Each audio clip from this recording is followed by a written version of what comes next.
Olá, famílias! Olá, professores do Ministério Infantil. Que bom que você está aqui conosco no Clube Discipular. Ainda mais nesse tema tão legal, nesse tema tão divertido, nessa época do ano tão gostosa, esse tema tão emocionante, impactante e eu diria até inesquecível, que é a fantástica fábrica de presentes de Natal. Nós vamos descobrir e junto com as crianças, ensinar qual é o maior presente de todos. Então fica com a gente, fica aqui comigo que eu quero mergulhar nas lições, nas 4 lições desse tema para nós entendermos e também ensinarmos às nossas crianças qual é esse precioso presente. E na lição de número 1, nós vamos falar primeiro sobre uma promessa, Nós vamos receber de Deus a promessa. Mas que promessa é essa? Então, o objetivo dessa lição é entender que o pecado nos separou de Deus, mas Deus prometeu que enviaria um Salvador. É isso mesmo. Eu não sei se você já sabe, mas desde que o pecado entrou no mundo, Deus já prometeu que iria resolver a nossa situação. Então a nossa história começa lá no princípio de todas as coisas. Nossa história começa lá no livro de Gênesis, lá na criação do mundo, Na criação de todas as coisas.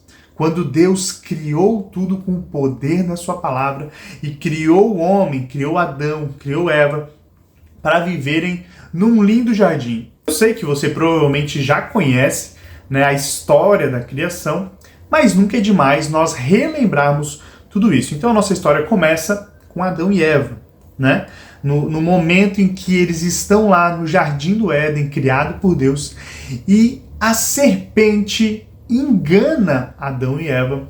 Adão e Eva então desobedecem a Deus, comem do fruto proibido, a ordem que Deus havia dito a eles, não comam da árvore que está no centro do jardim, mas Adão e Eva dão ouvidos à serpente e comem desse fruto. Eles desobedecem a Deus e o pecado entra no mundo.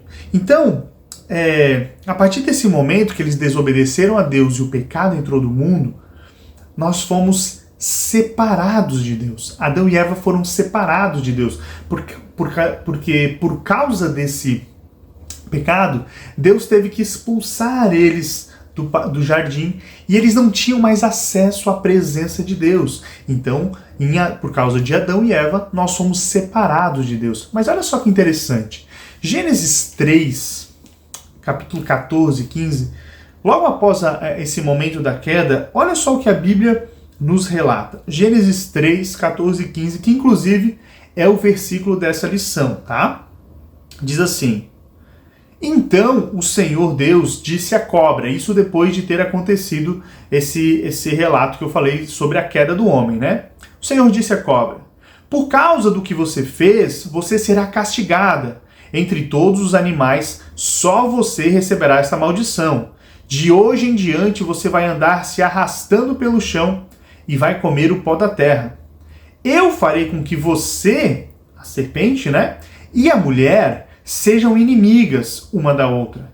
E assim também serão inimigas a sua descendência. Presta atenção. Então, os descendentes da mulher serão inimigos dos descendentes da serpente. E esta, ou seja, a descendência da mulher, esmagará a sua cabeça. Olha só o que a Bíblia está dizendo. A Bíblia está dizendo que haverá um descendente da mulher que esmagará a cabeça da serpente.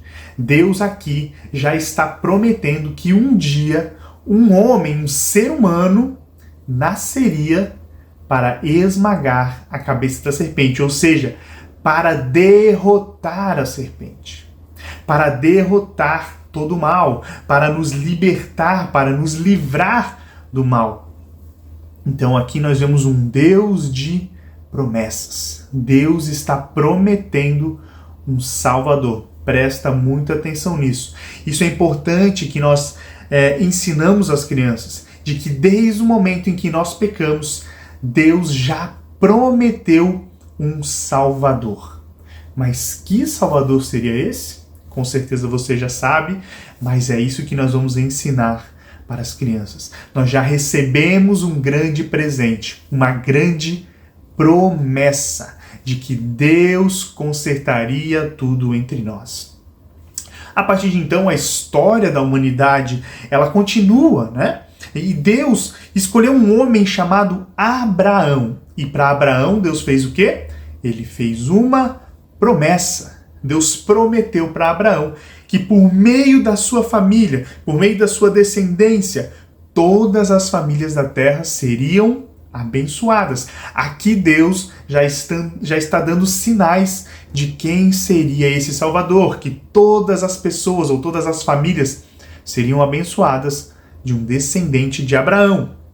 E aí a história continua. Algumas gerações depois, o bisneto de Abraão, chamado Judá, também recebe o quê? Uma promessa. E a promessa dada a Judá é de que da sua linhagem, da linhagem de Judá, é que viria um rei que traria paz e harmonia ao mundo.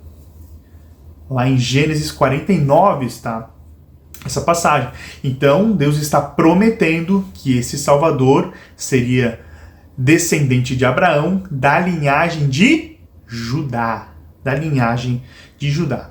E o primeiro rei da história, né, do povo de Israel é um homem da linhagem de Judá. E o nome dele você já sabe, é Davi, um rei muito conhecido. O rei Davi é da linhagem de Judá, é da tribo de Judá.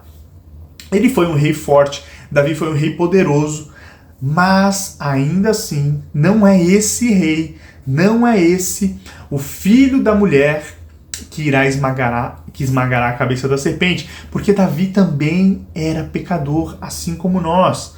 Então, Davi também era um pecador. Davi não tinha o poder de nos salvar. No entanto, Deus fez uma promessa a Davi. E a promessa que Deus fez a Davi é que esse Salvador viria da sua linhagem. Presta muito bem atenção, e é importante nós frisarmos essas promessas de Deus, de quem seria esse Salvador, de quais são as características desse Salvador. Um descendente de Davi, da tribo de Judá. Esse seria o Salvador. E lá no livro de Isaías, nós vemos que um livro escrito cerca de 700 anos antes de Cristo, o profeta Isaías menciona esse Salvador. E todos nós já sabemos quem é esse grande Salvador, mas nós vamos deixar com um pouquinho de suspense, para então, lá na última lição, nós descobrirmos qual é o nosso maior presente. Até aqui, nós recebemos de Deus esse grande presente, que é uma promessa de que Ele resolveria tudo entre nós, de que Ele enviaria um Salvador para resolver tudo entre nós, e nós podemos então voltar à presença de Deus.